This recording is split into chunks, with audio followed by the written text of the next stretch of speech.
ये कि आप अपने विचारों को रखते समय महत्वपूर्ण बातों को महत्व देना चाहिए। महत्वपूर्ण जो भी कुछ मुद्दे हैं, उनका विवेचन उसमें होना चाहिए। गौण बातों को कम महत्व उसमें होना चाहिए। और आप लिखते समय पैराग्राफ का भी ध्यान रखें, परिच्छेदों का भी ध्यान रखें। एक परिच्छेद में एक ही आपकी जो बात है, उसे एक ही बात को वहाँ रखना है। तो दूसरी बात को दूसरी परिच्छेद में रखना है, तीसरी बात को तीसरी परिच्छेद में रखना है। तो इस तरह से परिच्छेद बनाएँ और हम अपने तर्क के अनुसार ही परिच्छेद कितने होने चाहिए और कितना लंबा विषय को खींचना चाहिए, इसका ध्यान जो है, वो हमें रखना बहुत ज़रूरी होता है। तो आपको चाहे किसी भी प्रकार का निबंध क्यों ना पूछा जाए, आपको इसी प्रकार से आपका लेखन करना पड़ेगा। यही आपके जो नियम हैं, उसको ध्यान में रखना पड़ेगा। अब उसका एक सैद्धांतिक भाग बताते हुए मैंने आपको कहा था कि निबंध के जो रचना है, पूरे निबंध की रचना 4 भागों में बाँटी जाती है। 4 4 उसके अंग महत्वपूर्ण होते हैं निबंधों के। इसमें कौन-कौन से 4 अंग हैं उसके? तो सबसे महत्वपूर्ण होता है उसका शीर्षक, दूसरा प्रस्तावना, तीसरा विस्तार और चौथा अंग होता है उपसंहार। मतलब उसका जो जिसको निष्कर्ष जिसे कहा जा सकता है या उपसंहार या समारोप जिसको हम कहते हैं। तो ये 4 अंग आपको ध्यान में रखने होते हैं निबंध लिखते समय। सबसे पहले यदि आपको किसी विषय पर निबंध लिखने के लिए कहा गया है, तो उसका शीर्षक भी हमें खुद बनाने पड़ता है। 10वीं 12वीं में जो है ना, एक आध बार आपको कोई शीर्षक दिया जाता है और उस शीर्षक पर निबंध लिखिए ऐसा कहा जाता है। लेकिन आप आगे की क्लास में जो है आपको किसी विषय दिया जाएगा, विषय वस्तु आपके सामने रखी जाएगी और आपको कहा जाएगा कि इस विषय पर आप निबंध लिखिए। तो उस विषय पर निबंध लिखते समय आपको सबसे पहले महत्वपूर्ण बात होती है शीर्षक की। शीर्षक इसको हम कहते हैं कि ये दरवाजा होता है। इससे ये जैसे किसी भी घर में दरवाजा महत्वपूर्ण होता है। घर के अंदर प्रवेश करने के लिए दरवाजा बहुत मायने रखता है। वैसे ही किसी निबंध के विषय में प्रवेश करते समय हमें दरवाजा रूपी शीर्षक को बहुत महत्व देना चाहिए। तो शीर्षक कैसा होना चाहिए? तो विषय के अनुकूल होना चाहिए।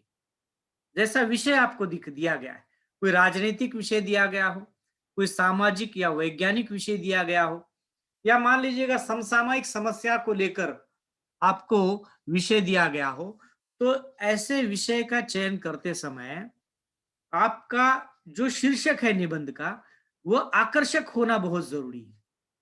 बहुत आकर्षक होना चाहिए ताकि और शीर्षक ऐसा होना चाहिए कि आगे पढ़ने वाले की उत्सुकता बढ़े। ऐसा कुछ शीर्षक आपका होना चाहिए। निबंध का शीर्षक उत्सुकता निर्माण करने वाला हो और आकर्षक हो। बड़ा लंबा ना हो, छोटा हो और छोटा निबंध का विषय हो आपका, मतलब शीर्षक हो, और आप उस शीर्षक को देते समय आकर्षक और उत्सुकता उसमें निर्माण हो जाए, ऐसा शीर्षक होना चाहिए। जैसे मैंने आपको कहा था उस दिन कि एक कॉमन विषय ऐसा दिया जाएगा या राजनीतिक विषय पर या खेल के विषय पर यदि दिया जाता है, तो आपको खुद शीर्षक तैयार करना पड़ता है। विषय आपको दिया गया है, वर्तमान समसामयिक समस्याओं को लेकर लेखन करने के लिए आपको कहा जाए, या मान लीजिएगा कि आपको किसानों की आत्महत्या को लेकर पूछा जाए, उस विषय के संदर्भ में आपको निबंध लेखन करने के लिए कहा जाए, तो आपका शीर्षक होना, आकर्षक होना बहुत ज़रूरी है और उत्सुकता पैदा करने वाला बहुत ज़रूरी है। हज़ारों समस्याएँ हैं, समसामयिक समस्याएँ। विभिन्न प्रकार की आज हम देखते हैं कि भई किसानों की समस्या है, साइबर क्राइम की समस्या है, उसके बाद सोशल साइट के प्रभाव की समस्या है। ये लॉकडाउन में जो आ गई वो ऑनलाइन शिक्षा कितनी प्रभावकारी है, तो जो भी व्यवहार हो रहे वो है। उसके बाद ऑनलाइन व्यवहार है, वाणिज्यिक विषय है आपको कि ऑनलाइन जिस प्रकार के व्यवहार किए जाते हैं उसको लेकर हो, कोई भी विषय हो, विषय का शीर्षक, निबंध का शीर्षक आकर्षक और उत्सुकता निर्माण करने वाला हो, ये ध्यान रहे। शीर्षक के बाद सबसे महत्वपूर्ण हिस्सा आ जाता है शुरुआत का, निबंध की शुरुआत जिसको हम प्रस्तावना कहते हैं या जिसको हम भूमिका कहते हैं। तो हम एकदम से किसी विषय को सीधी शुरुआत नहीं करते। हम विषय का आरंभ करते समय शुरुआती पैराग्राफ में, मतलब पहले परिच्छेद में, या जो कहा जाए कि 7-8 पंक्तियों में हम विषय की भूमिका को रखते हैं। तो निबंध, जैसे कहा कि निबंध की श्रेष्ठता या निबंध की जो मूल्य है निबंध का, जो उसका वेटेज है, उसका उसका ये जो होती है वो बुनियाद होती है, पाया जिसको कहा जाता है। ये बेस जो है वो नींव होती है प्रस्तावना, इसी को हम भूमिका कहते हैं। तो भूमिका अत्यंत रोचक और आकर्षक होना जरूरी है। जितना कि शीर्षक आकर्षक और उत्साह उत्साह निर्माण करने वाला हो, उत्सुकता निर्माण करने वाला हो, वैसे ही निबंध के विषय की भूमिका अत्यंत आकर्षक और रोचक होना बहुत जरूरी है। वो ज्यादा लंबी भी नहीं होनी चाहिए, 7-8 पंक्तियों से ज्यादा लंबी भी नहीं होनी चाहिए, और विषय वस्तु की एक झलक उसमें मिले, विषय वस्तु की एक झलक उसमें मिले, ये बहुत जरूरी होता है उसमें। नहीं तो हम विषय का जो आरंभ करते हैं, उसका जो नवनीत है जिसको हम कहते हैं, तो उसकी शुरुआत एक 7-8 पंक्तियों में जो होती है, उस 7-8 पंक्तियों में जिस प्रकार से हम शुरुआत कर रहे हैं, वो शुरुआत अत्यंत रोचक और आकर्षक होना बहुत आवश्यक है। उसको लंबा ना खींचे, मतलब 2-2 3-3 परिच्छेद में अगर भूमिका ही लिखते चले जाओगे, तो आपको मिली हुई शब्दों की जो सीमा है, वो समाप्त हो जाएगी। आपको यदि 500 शब्दों में निबंध लिखने के लिए कहा जाता है, तो 500 के 550 तो ठीक है, लेकिन 500 के 1000 नहीं होना है, 500 के 800 नहीं होने। तो हम कम से कम शब्दों में अपनी भूमिका को रखें, और भूमिका ज्यादा लंबी नहीं हो, विषय वस्तु की झलक उसमें हमें मिलती हो।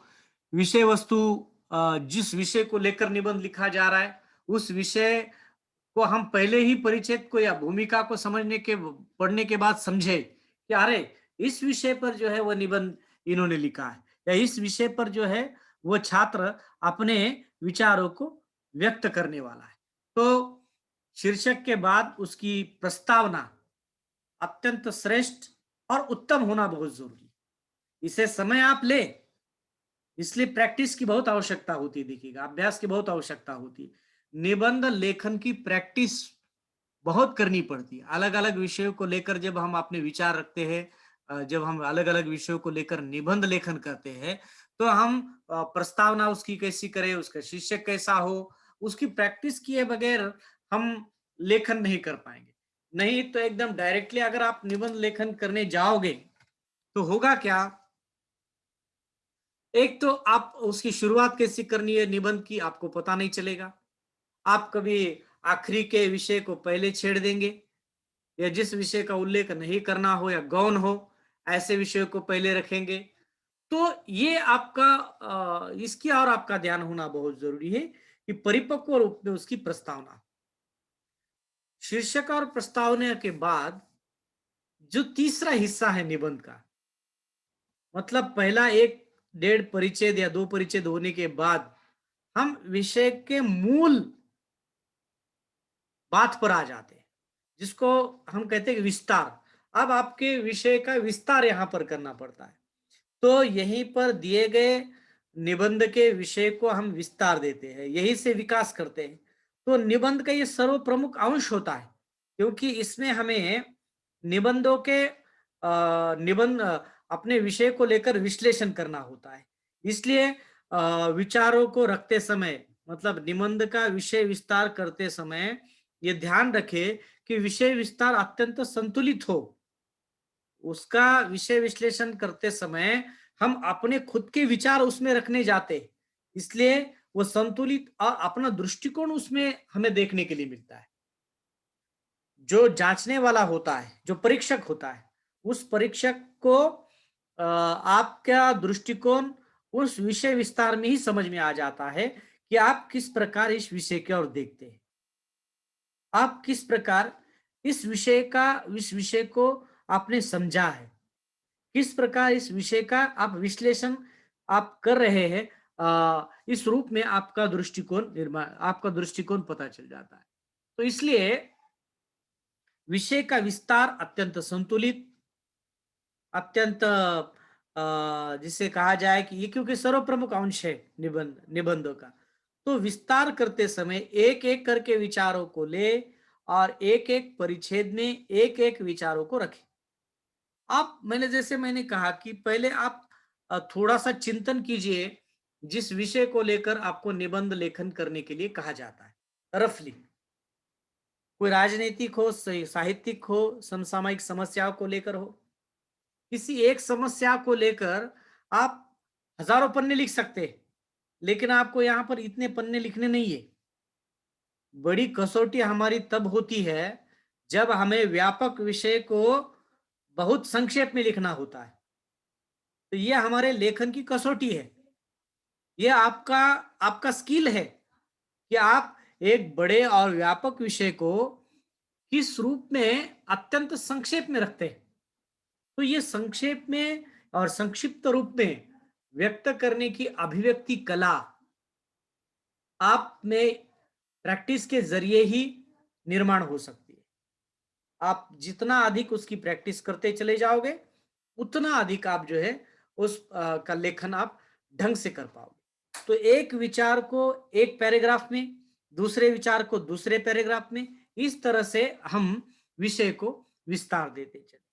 और सबसे आखिरी हिस्सा जो है निबंध का, उस आखिरी हिस्से को हम कहते उपसंहार, या जिसको मराठी में हम शेवट कहते हैं। तो उपसंहार अर्थात समारोप, मतलब आप जो है आप विषय को क्या कर रहे हैं, समाप्ति पर लेकर आए हैं। तो उपसंहार मतलब समापन जो है उसका एक निश्चित क्रम होता है।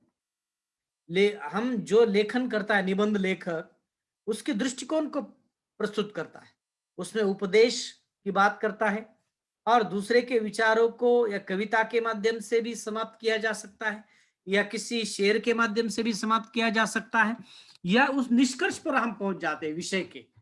इसलिए उसको व्यक्त करते समय, उसका समापन करते समय, समापन अत्यंत मार्मिक होना जरूरी है, क्योंकि समापन के बाद आपके विषय विश्लेषण की गति समाप्त हो जाती है। मतलब इसके बाद हम लेखन नहीं करने वाले। तो किसी भी विषय का समापन करते समय हमें मार्मिक रूप में और उत्कृष्ट रूप में करना बहुत जरूरी है। आपके विचारों को सारांश रूप में अंतिम का लिखना बहुत जरूरी हो जाता है। तो इस प्रकार से ये 4 अंग है।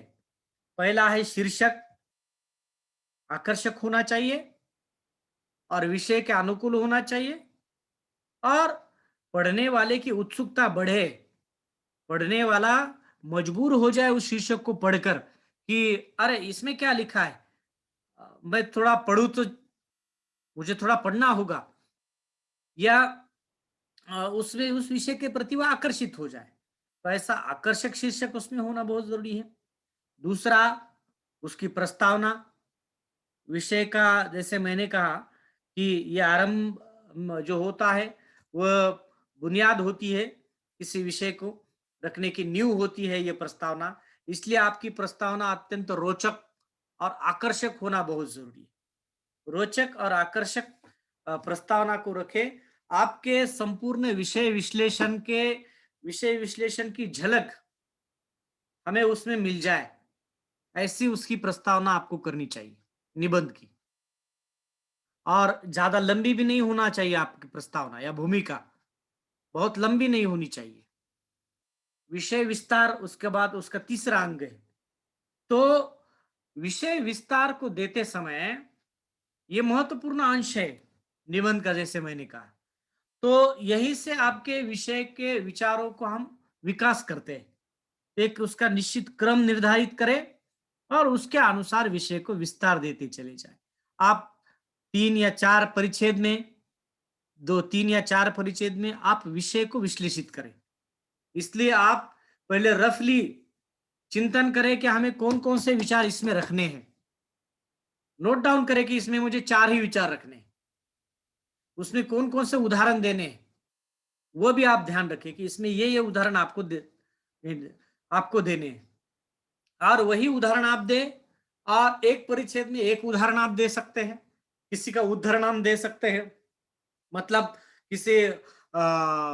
किसी ने किसी के विचार, हम महात्मा गांधी के विचार हो या जिसे हम कहें कि अ, उम, किसी पंडित नेहरू के विचार हो, एपीजे अब्दुल कलाम के विचार हो या और जो बातें हैं और किसी का उदाहरण अगर हम देने चाहते हैं। तो ये ध्यान रहे कि आपको विषय विश्लेषण करते समय इन सभी बातों का ध्यान रखना बहुत आवश्यक होता है। आप उद्धरण करते समय भी ये बात ढंग से समझे कि हम किस तरह से किसी का उद्धरण दे रहे हैं, किसी का वाक्य ले रहे हैं, उसको हम अपने ओर से ना डालें। ये भी ध्यान आपका होना चाहिए। आप जब विषय को विश्लेषित करते हैं, तो हमें पता है कि ये वाक्य महात्मा गांधी ने कहा है। अगर महात्मा गांधी ने कहा है और सही रूप में महात्मा गांधी जी ने कहा है, तो वही लिखे। नहीं तो अपने ही मन से हम महात्मा गांधी ने ऐसा कहा था वगैरह वगैरह, ऐसा झूठ ना लिखे। क्योंकि हम जिस तरह से विषय को विश्लेषित करते हैं, तो विश्लेषित करते समय ज्यादा कल्पनात्मकता के अतिरंजकता को कोई स्थान नहीं होता है। यथार्थ रूप में विषय का विस्तार करें, यथार्थ रूप में। नहीं तो हम कभी कभी विश्लेषण करते समय इतने भावुक हो जाए, इतना इन्वॉल्व उसमें हो जाते हैं, हम कोई मन से उसमें उदाहरण डालते हैं, तो अतिरंजकता उसमें ना हो। वास्तविकता को ही ध्यान में रखकर विषय का विश्लेषण आप करें, तो बेहतर है। आपका निबंध अत्यंत प्रामाणिक और अत्यंत प्रभावकारी हो जाएगा। दूसरी बात और अंतिम बात यह है कि विषय का जब समापन हम करते हैं, तो मैंने जैसे कहा ये उपसंहार है, तो इसमें निबंध का एक समापन एक निश्चित क्रम में करें। हमने जितना भी ऊपर विश्लेषण किया है, उस संपूर्ण विश्लेषण को संक्षिप्त रूप में आपको उपसंहार के लिए, जैसे आपने प्रास्ताविक के लिए 7-8 पंक्तियां ली है, उतनी ही 7-8 पंक्तियों में आपके विषय का समापन हो। आपके विषय का समापन हो। 7-8 पंक्तियों में ही हमें विषय का समापन या उपसंहार करना होता है। तो जो भी हमने ऊपर विचार रखे हैं, उसका सारांश इस प्रकार है। हम उस सारांश में कोई उपदेश रख सकते हैं, अपने निष्कर्ष रख सकते हैं या अपनी बात रख सकते हैं। इसलिए मैंने कहा कि प्रत्येक विद्यार्थी का निबंध उसकी निजी अनुभूति होता है, व्यक्तिगत अनुभूति होता है। जैसे वो निरीक्षण करता है, समाज को अनुभव करता है, विषय जो दिया गया उस विषय को बाहर अनुभव करता है, उस प्रकार वो चाहे पॉजिटिव हो सकता है या निगेटिव भी हो सकता है, वो कोई मायने नहीं रखता है।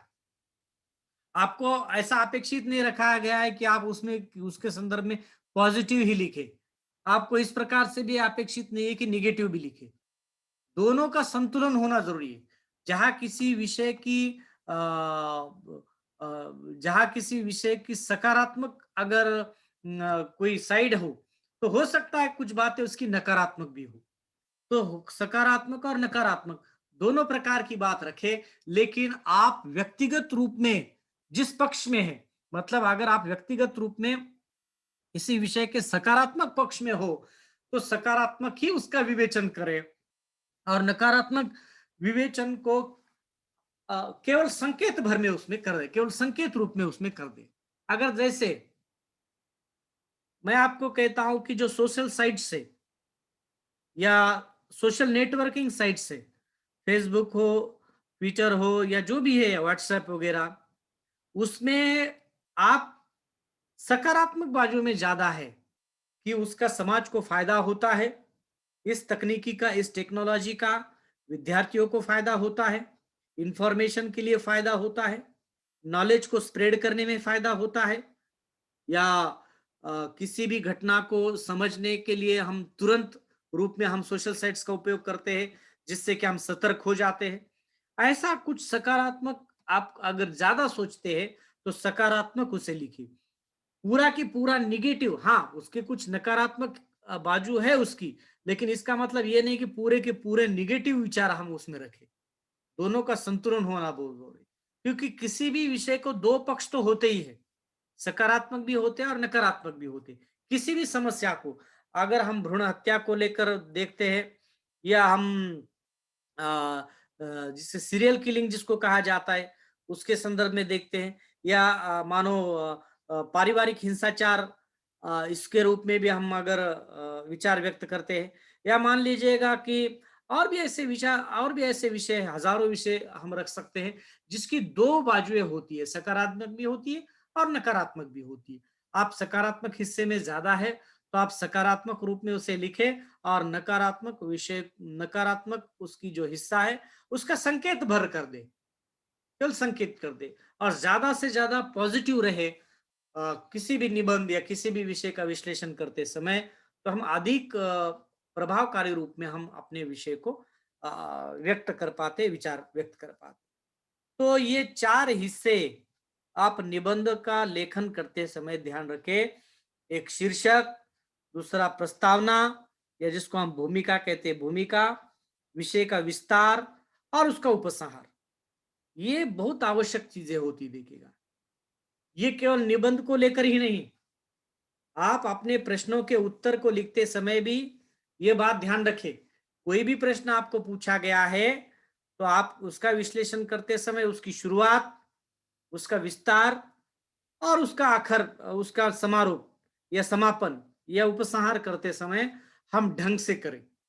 उसमें आप स्पष्ट रूप में अभिव्यक्त हो, ये बहुत जरूरी होता है। और खास करके निबंध में तो जो है, वह आप प्रभावात्मक रूप में लेखन करें, और भाषा का, मुहावरों का, लोकोक्तियों का, उदाहरणों का, उद्धरणों का उसमें ज्यादा से ज्यादा उपयोग करें। ज्यादा से ज्यादा उसमें उपयोग करें, तो निश्चित रूप में आपका निबंध जो है, वह अत्यंत प्रभावकारी, और जो है वह जिसे कहा जाए कि जो परीक्षक होता है, उसके लिए ज्यादा छाप छोड़ने वाला होता है, प्रभावकारी होता है। समझ में आ गई ये 4 बातें आपको? हाँ सर। हाँ। तो आप कुछ निबंधों के प्रकार है, देखिएगा। निबंध अलग अलग पद्धति से लिखा जाता है। एक वर्णनात्मक निबंध, विचारात्मक निबंध, भावात्मक निबंध, साहित्यिक निबंध, समसामयिक समस्याओं को, जैसे आपके पाठ्यक्रम में है, देखिएगा, वैज्ञानिक निबंध, समसामयिक समस्याओं को लेकर लिखे गए निबंध। जैसे वर्णनात्मक निबंधों में क्या होता है, कुछ उदाहरण के रूप में मैं कहता हूं, जिसमें किसी भी घटना या वस्तु या स्थान का वर्णन आपको करना होता है, वर्णनात्मक निबंध उसको कहते हैं। क्योंकि किसी भी घटना, वस्तु, स्थान का वर्णन करते समय आप सरल भाषा का, रोचक शैली का उपयोग उसमें करना चाहिए, और निबंध को पढ़कर मानो घटना हमारे नजरों के सामने हो रही है, ऐसा विवेचन हो जाए उसमें। जैसे मान लीजिएगा कि कोई त्योहार को लेकर आपको निबंध लिखने के लिए कहा जाता है, जैसे होली हो, दीपावली हो, ईद हो, या क्रिसमस हो, या गणतंत्र दिवस हो, या कोई ऐतिहासिक स्थल हो, ताजमहल हो, या ओलंपिक खेल हो, क्रिकेट हो, बैडमिंटन। आपको किसी भी विषय पर यदि निबंध लेखन करने के लिए कहा जाए वर्णनात्मक रूप में, तो ऐसा विवेचन आपका होना चाहिए जैसे कि वो घटना हमारे नजरों के सामने घट रही है, ये उस घटना को हम देख रहे हैं घटते हुए।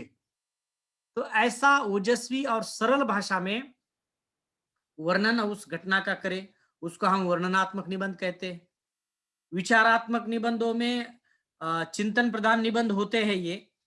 इसमें थोड़ा-सा कठिन होता है इसको लिखना, लेकिन जैसे मान लीजिएगा अहिंसा परमो धर्मो, इस प्रकार का विषय दिया गया कि अहिंसा ही सबसे बड़ा धर्म है, या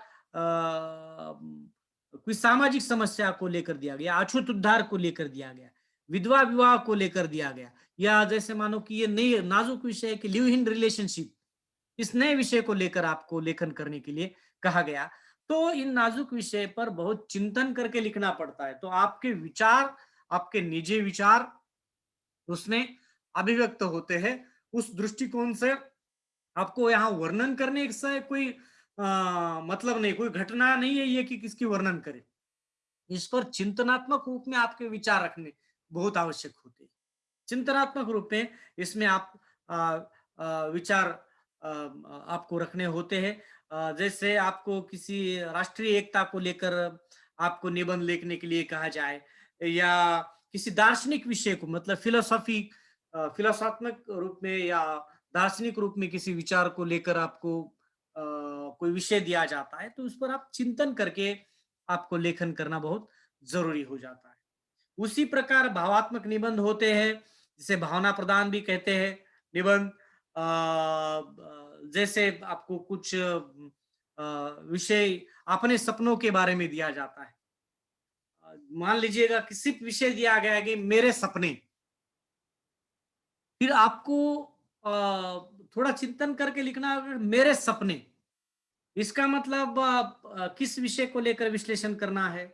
क्या मैं जो रात में सोता हूँ और जो मुझे सपने आ जाते हैं, उस सपनों को लेकर विवेचन करना है? या मैं भविष्य काल के लिए जो मेरे जीवन को लेकर सपने देखता हूँ, उसको लेखन करना है? या हो सकता है कोई विद्यार्थी ऐसा करे कि उसको रात में जो सपने आते हैं हमेशा, किसी एक विशिष्ट विषय को लेकर, उस विशिष्ट विषय को लेकर वो विवेचन करता है।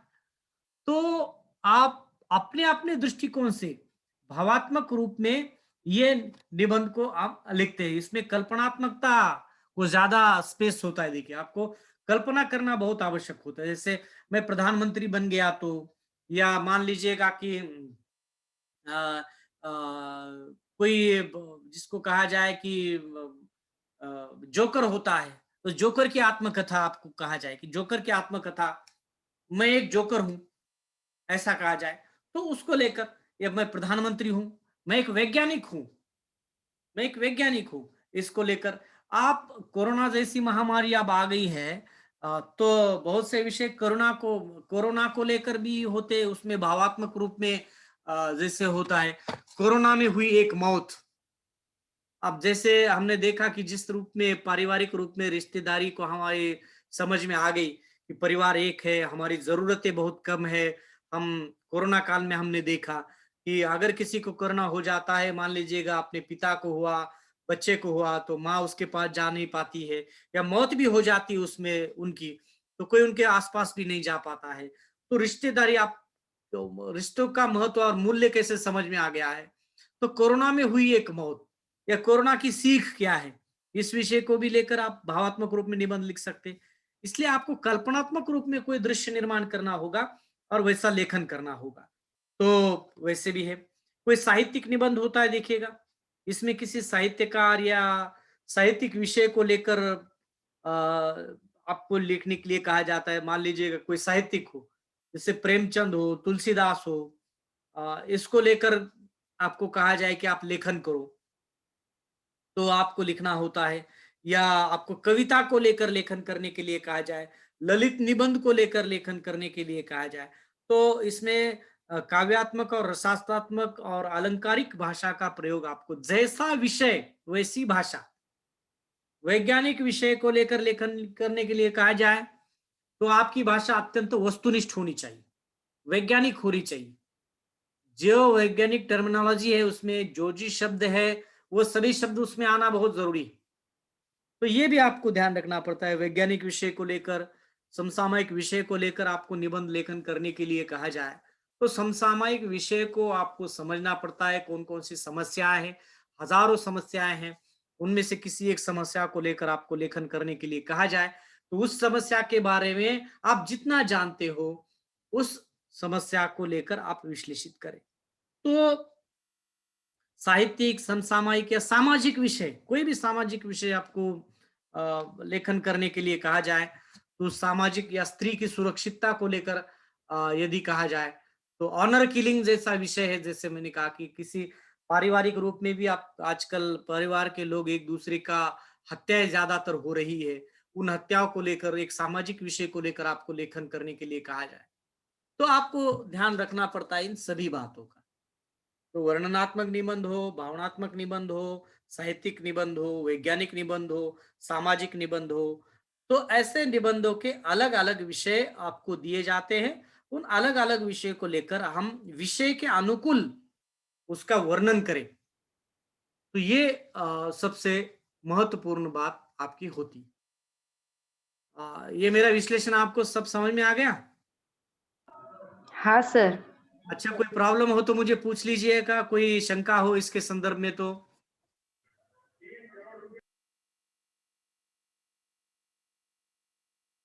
कोई शंका है आपकी? नहीं सर। अच्छा, आपकी विद्या, पूजा, शुभांगी, आपकी कुछ शंका है? नहीं सर।